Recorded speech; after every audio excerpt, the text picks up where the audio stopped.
So this is our basic information of our shop. So we basically enables the buying and selling of high demand consumer products, including sneakers and streetwear, using the same method and shipping from Singapore to South Korea.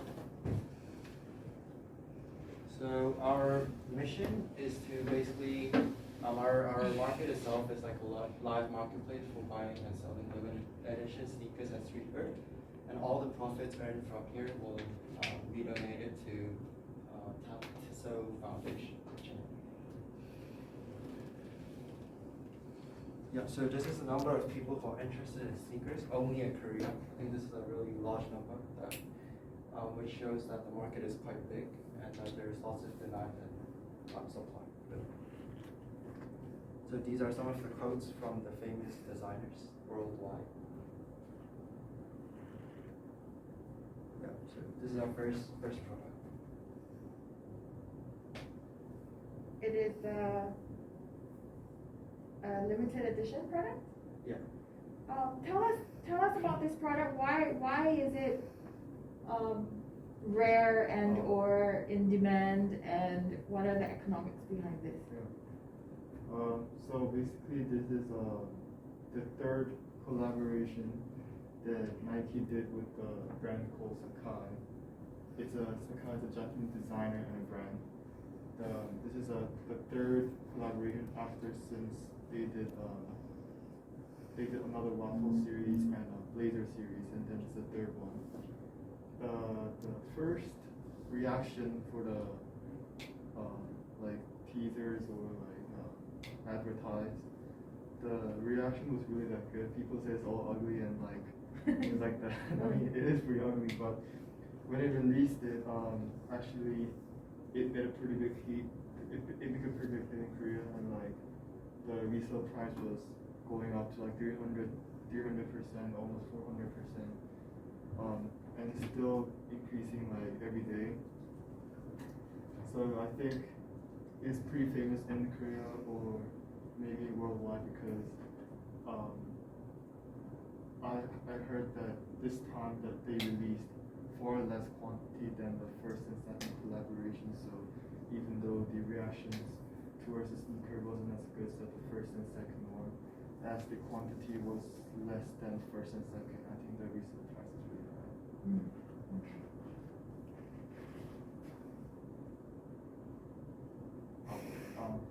This is also like a pretty recent released sneakers. It was also really famous, and this was a pretty big hit for globally. But I think it became famous because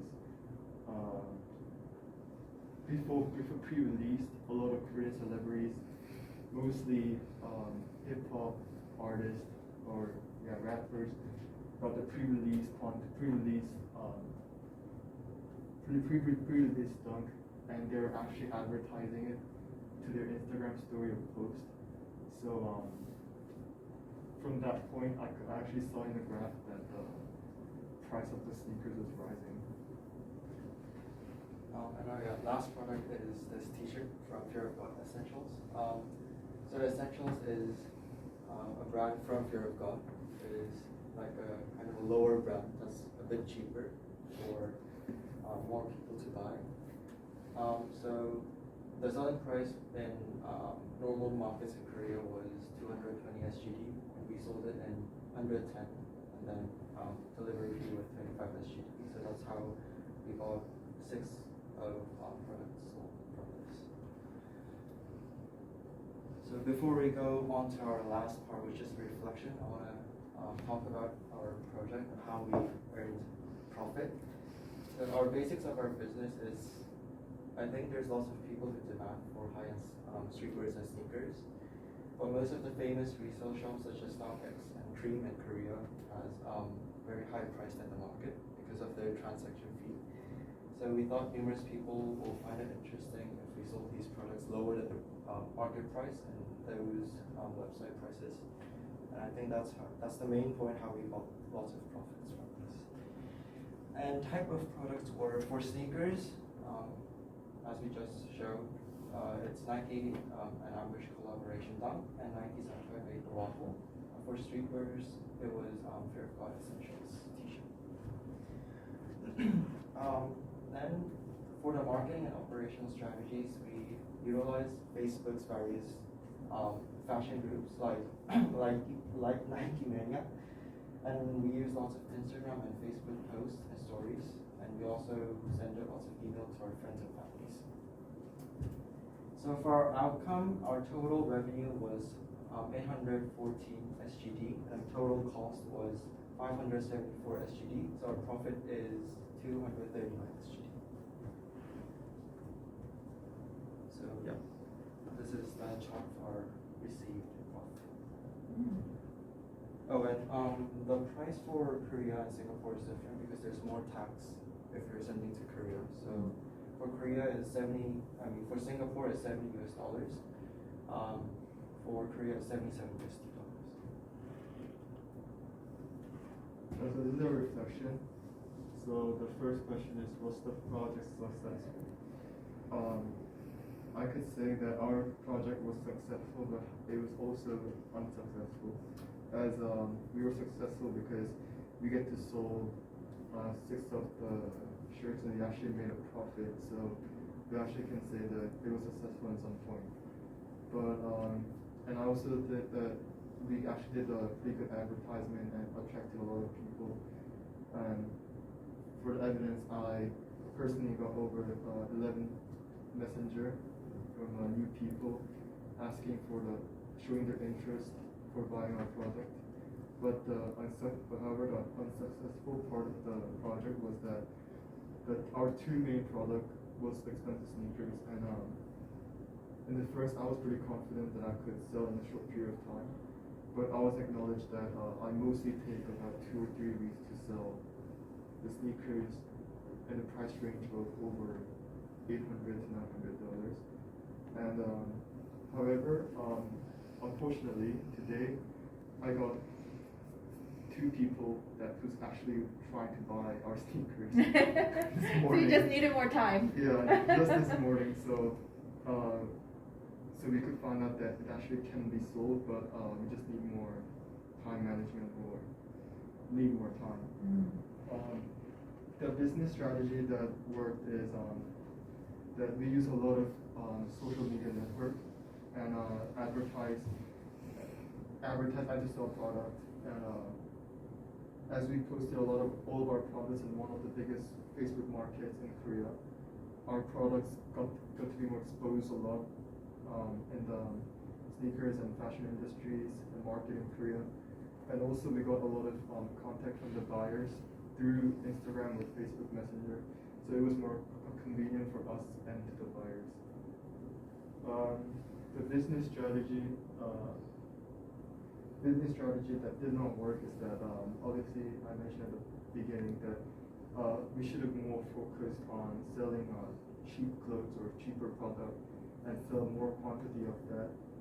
As first, the intention was good because we can make much more revenue in short time and less work, because the revenue of selling 5 of the clothes are equivalent to selling 1 pair of sneakers.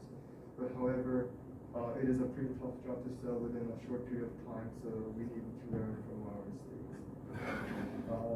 What can be improved is that we can more focus on cheaper products and selling in a larger quantity and more variety of design and brands. We could scale up this project as is basically expanding the business. First, we need through selling at first quantity and first lineups or fourth design, we can earn revenue from that. And from that, we could add more product and we could add more design. We could go for more expensive designs or buy more quantity of the product. And as we can buy more quantity of product, we can make the price more cheaper. This means we are more competitive in the market. So I think that's how we can expand our business over this project. That's great. Minjun, anything else to add there? For scaling, we can also advertise in a larger scale. It will cost more, but then it will be more exposed. There will be more buyers. So. Yeah. think your reflections on the scale up is particularly interesting, because I was actually very surprised. I thought the shoes were gonna sell fast, but actually it was slow. But then the T-shirts were a hit, right? And then I think one thing that I noticed was there's actually a big differential in terms of the pricing in your store, right? So the T-shirts were, I think, $135, and that was very popular. But then the $800, $900 ones are very famous, but maybe harder to sell.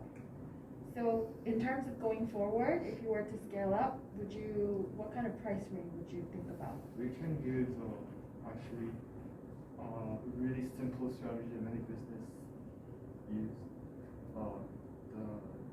The low, mid, high. So yeah. high product, mid product, low product. Yeah. Like Apple does that. Yes, they do, don't they? Right? They have their Like Pro, yeah, and then their Air. So we could have less pro, so like less expensive stuff, or cheaper. So we're more mini and more mid-range price and less pro. Yeah, maybe a few, like you still need a few big ones, right? Yeah. To draw the attention. So maybe, it'd be good to have a range of products that are more affordable for everyone to buy. So that's, I think, a really good reflection and learning on your product offering, your P, for one of the P's, right? For marketing, your product offering, and then your pricing strategy, the other P as well. Okay, all right. I have a question. So, how do you follow trends and make sure that your store is, trendy, relevant, in demand? How do you guys think about that? Speculate the market. Speculate? And we can use application that is used in Korea.